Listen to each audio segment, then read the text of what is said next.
Alright, Tonikawa, over the moon for you, episode 6. Again, I forgot there was an episode day. I'm bad at this.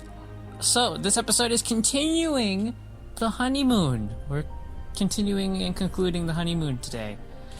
This episode didn't have a lot. It was mainly Tsukasa and Nasa exploring the town that the hot spring is located in. And then the big thing is Nasa's like very flustered that, oh my god, I'm gonna get into a bath with my wife. And that's pretty much the big thing about this episode, is he's like, oh my god, we're gonna be sharing a bath together. And he looks at a manga at a store and he's just like, if only it was this simple.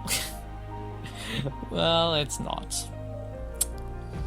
So they get in the bath together, they're all super flustered, get a lot of cutesy moments together with them, and as they leave, I forget her name. She's she's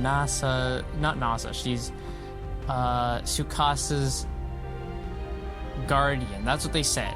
She's Chitose's grandmother, but Tsukasa just says she was my guardian. So she bumps into them and she's like, "Oh, you're leaving without saying goodbye?" Eventually, then she's like, hey, why don't you two have a wedding? You know, you might as well go all out. And Tsukasa's like, no, I would feel uncomfortable about that. So they then take a picture together, and that's that. Then they walk off. We're done. They take the train back, and we're back to the normalcy next week. Overall, it was a fine episode. Like I said, nothing too crazy in this one. This one was very, very calm, very low key, with the cute moments, so I'm gonna give it a 7 out of 10. And this episode 6 and 7, are gonna be reviewed at the same time.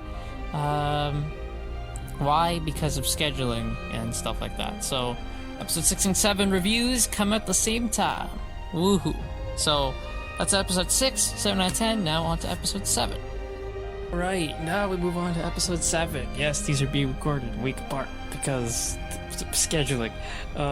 So this episode is hit way too close to home.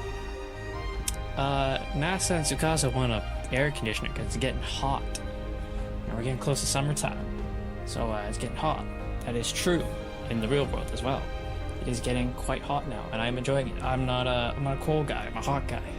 I can take being hot over being cold any day. So they want to get their air conditioner working. So Nasa's like, well, hey, I know a friend. I'm sure she can lend us some tools and I can get this air conditioner working. They go to meet the friend, and they do the whole, hey, it's been a while, I'm married now thing. So there's that.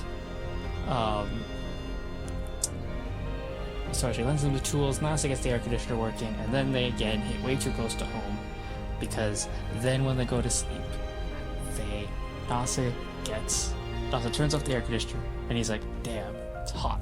So they turn it back on. Damn, it's too cold now.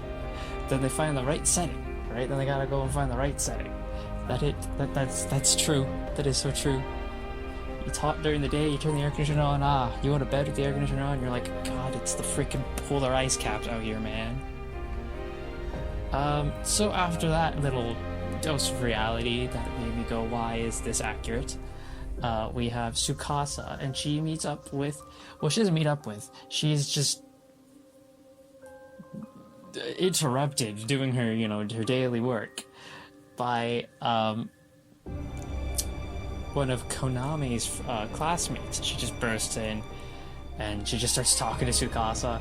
She's a bit of an idiot, that's the joke, she's an idiot, and she doesn't get things, so when Konami shows up, it's just, yeah, this was very pointless.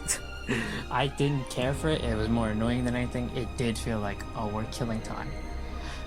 This is the killing time portion of the episode. As Nasa goes to return the tools. That was the episode. It was all right. The air conditioner stuff again hit way too close to home. Don't do that to me. Yeah, that was the episode. It was fine. It was enjoyable. Give it a 7 out of 10. And there. Now we move on to next week, episode 8. which will be its own episode, don't worry. This was done because of scheduling conflict. So you guys get 2 reviews in one episode.